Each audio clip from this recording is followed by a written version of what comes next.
Hi, it's Barry Neale here. In this video, I want to cover a really cool variation of the collapse anchors technique that you can use for conditions like road rage, any type of rage type issue, but particularly this works well with road rage. And the reason it works so well is we're sticking in an extra step that is not in the normal collapse anchors, and that is a step of dissociation.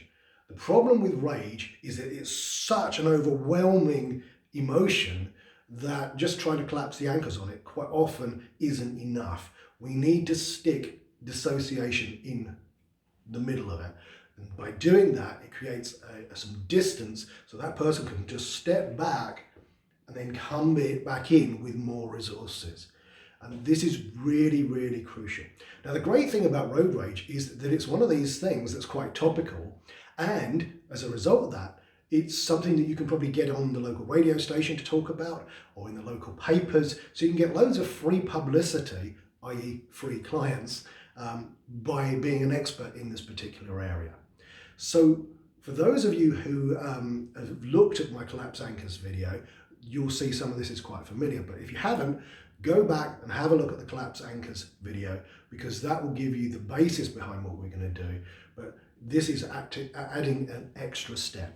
So here's how it works. First of all, what you do is you have your client sit down or stand up, doesn't matter how you're doing it. You don't need formal hypnosis for this. If you want to do it with formal hypnosis, that's fine. It's just not necessary. So step one is you want to anchor dissociation.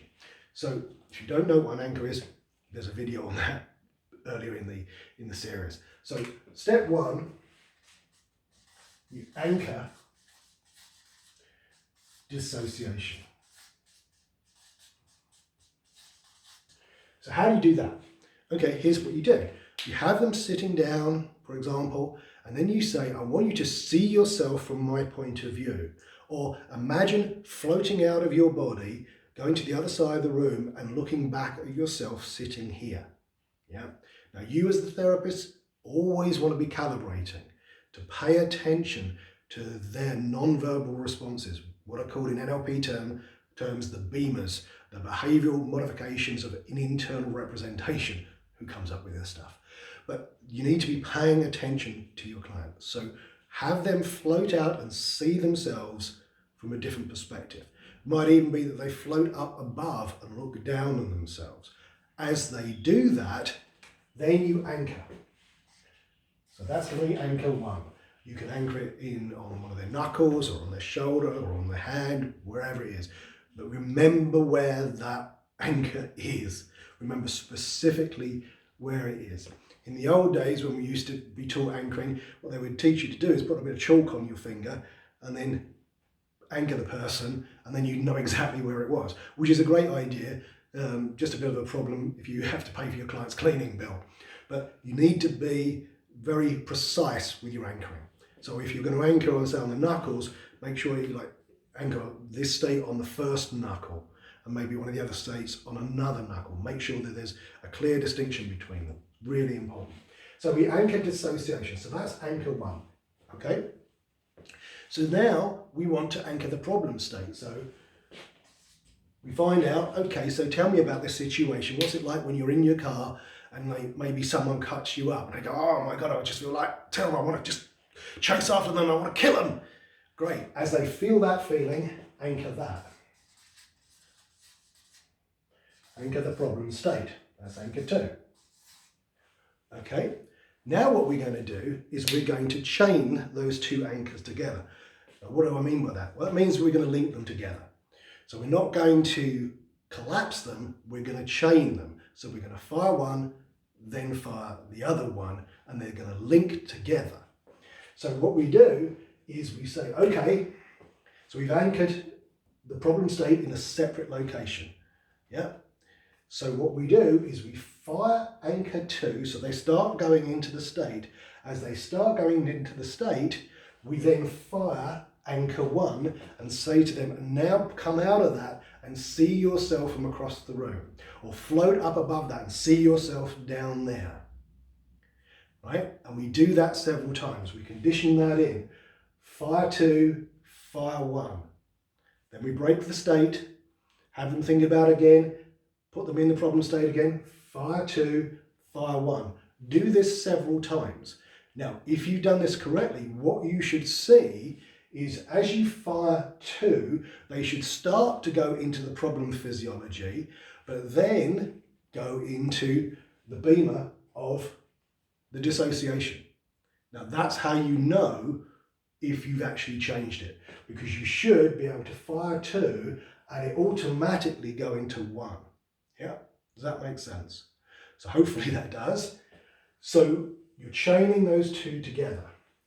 Then what we do is we anchor the resource state.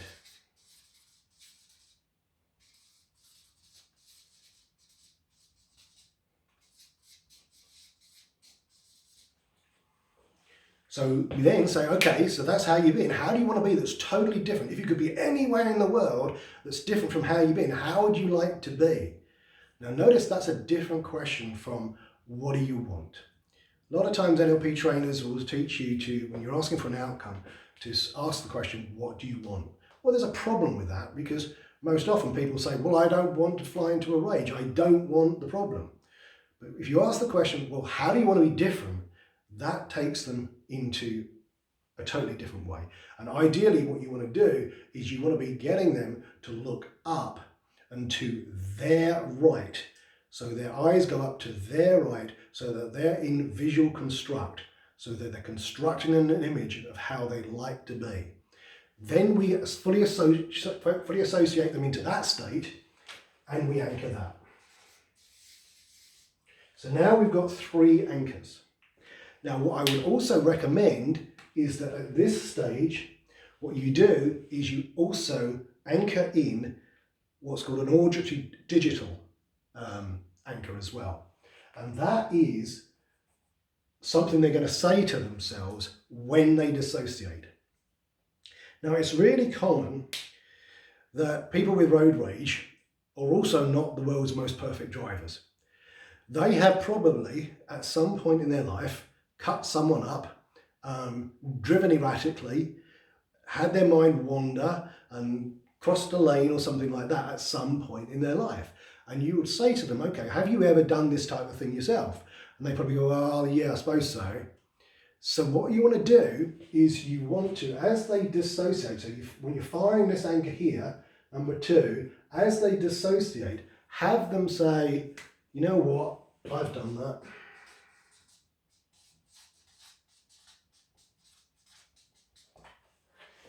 And it's true, they have. So get them to actually say it. So they go into the problem state, you fire that anchor, then you fire the dissociation, they float out of it. And then as they float out of it, they see themselves down there or over there. And they say, well, you know what, I've done that. So we've got an auditory digital component in there. And now what we're going to do is we're going to chain all 3 together. So what we're going to do is we're going to fire 2. As we see 2 state come up, the problem state come up, we fire 1, the dissociation, have them mentally say, I've done that, and then fire 3, the resource state. And then we break the state, and then we condition it in. So we go back, we fire 2, we fire 1, say, I've done that, and then fire 3. And do that several times to condition it in.